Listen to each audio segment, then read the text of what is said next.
Loh, kok Cik di rumah toh ya? Lah arep nang ndi to, Mak? Hari ini tuh hari Rabu. Lah kon ngapakne dina Rebo? Jadwalnya ayah itu nongkrong bersama teman-teman ngopi di tempatnya Mbak Rondo. Nongkrongnya dadak dijadwal barang. Apa gak bosan? Mangan jangan tewel di rumah terus. Ora, Mak. Tewelmu gurih ramu. Gak pengen mangan gurame sakan kolame. Ora. Gak pengen mangan sego bebek sakan dok-doke. Blas ora pengin. Nah, budal mana? Ya apa tuh kok nyulet di omah iki? Aku pengen mangan bareng karo bojoku sing ginu-ginu.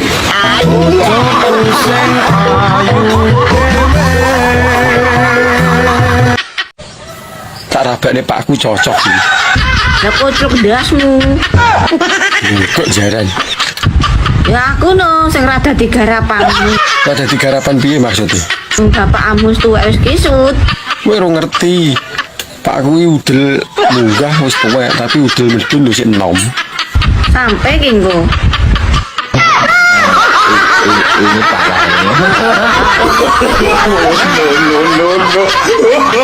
Sampeyan gak mangan ta? Hah? Gak mangan. Ya apa sih? Lah sampeyan kepengin iwak apa lo? Biasae aku nek mangan niku awake wis tuwa, untu wis goyang. Mangan sak ngombe kudu barang anget ngerti ya. Oh, njaluk sing anget. Iya sing anget. Ah, ya karuane engko tak Iya. golekno obong-obongane boto. Ngene gak kurang ajar kene. Lho, kok kurang ajar ya apa sih? Ya apa ya wong kula nek dipakani foto. Rumang sam lho ya apa sih kon niku adakno? Aku iki lak wis gak kurang-kurang ta Jawa mbek sampean. Iya. Sampeyan njaluk apa ae tak turuti. Tapi kon gelap purik ngono kok kon. Lho, Sing tak takonke wong salat niku apike dhewe apa jamaah? Sing luwih apik niku jamaah. Oh, lah sing tak takonke melih, yen aneh wong jamaah kabeh makmume kupluke putih, imame kupluk ireng entuk ora? Lho ya entuk. Ora entuk. Loh, kok imame kudune wong kok kupluk ireng piye? Imam kok kupluk ireng nek salat piye? Suwi. Sing salat piye? Salate pripun? Iya su. Nesu lho sampean nesu. Oh.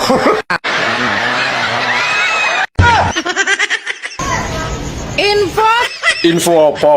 Atau sewu sing kena dijak geblak. Sing kena dijak geblak.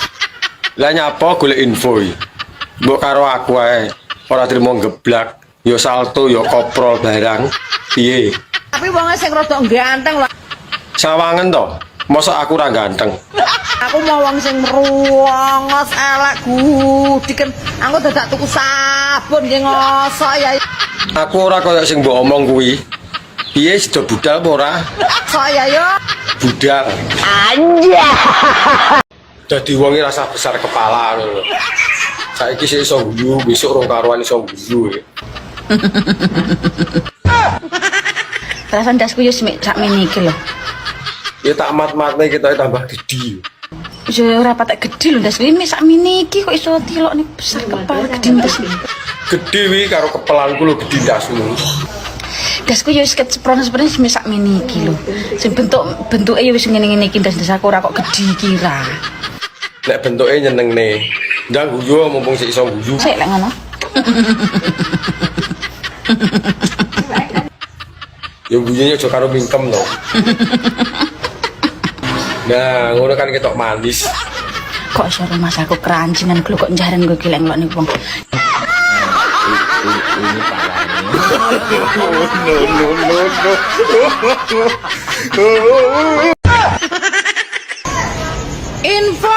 Info apa?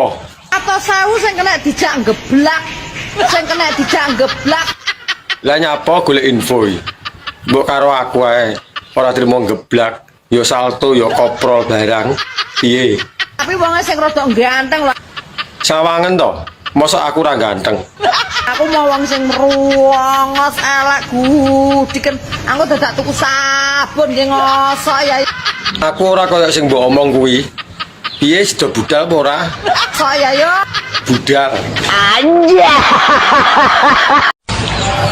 Mah, Dalem sayang, enten apa to ya? gekno kopi ngono lho. Bentar to, liatin mama masih ndondomi kotang iki lho. Bekase mbolo rimambingi lo delon jepat kabeh koyo ngene iki lho. Mbok tuku sing anyar ngono. Tumbas lagi, oh ya eman-eman duite to ya, kenembung ngopi, kenembung tumbas rokok. Ya ra? Awakmu pengertian ngono mah. Dadakno. Kok sik kena dinggo ya. Selama masih bisa didondom seperti ini ya masih bisa dipakai to sayang. Duh, Dlan. Malah kaya kembangan, malah nyuni banget iki lho, Dlan. Ya apik no. Sama tumbang di toko sing ngene iki no gak ada. Ini limited edition. Yo ora enek kok tang dredet.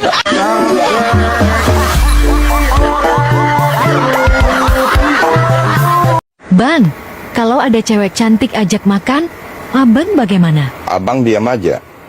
Kalau diajak jalan-jalan, Abang juga diam. kalau diajak ke karaoke, Abang tetap diam, Dek. ini baru abangku. Cool dan tidak mata keranjang. Ngomong-ngomong kok abang diam terus? Diam-diam jemput dia. Ini parahnya.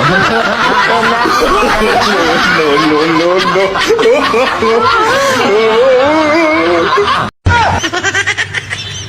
Infone Mbak, obat go manuk sing gampang gringging ini apa?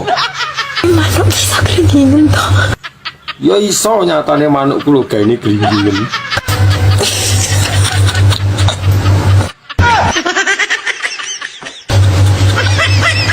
Aku ndak kuat.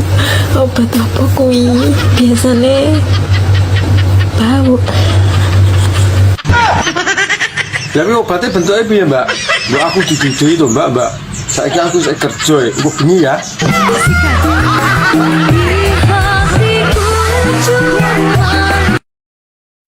Lah iki nyapa? Kok ndang turu-turu ana ngelon-ngelon guling ngono. Bosen aku ngeloni guling terus. Lah sirmu arep ngeloni apa? Nek umpam aku ngeloni awakmu ngono piye? Ya panggah oke lho iki. Ini parahnya.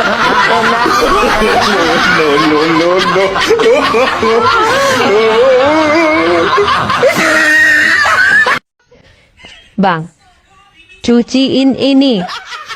Masa aku disuruh nyuci yang beginian, Dek? Jangan protes, cuciin aja. Kalau masih mau sama isinya. Son Frankie, apa tuh?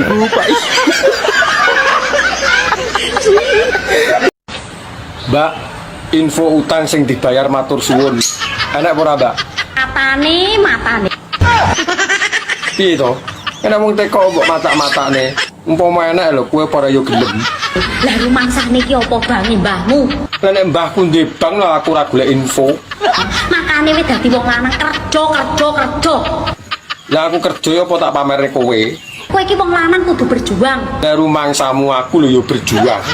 Wong kowe iki berjuangnya belum tentu dadi tujuan, tak omongno. Lah tarah rong petuk dalane kok. Kowe ngerti gak Ngerti apa? ilmu manuk?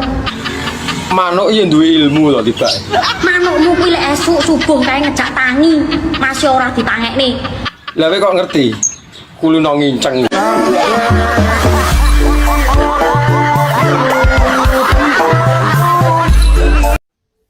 Posisi ning ngendi jem dirimu? Menapa?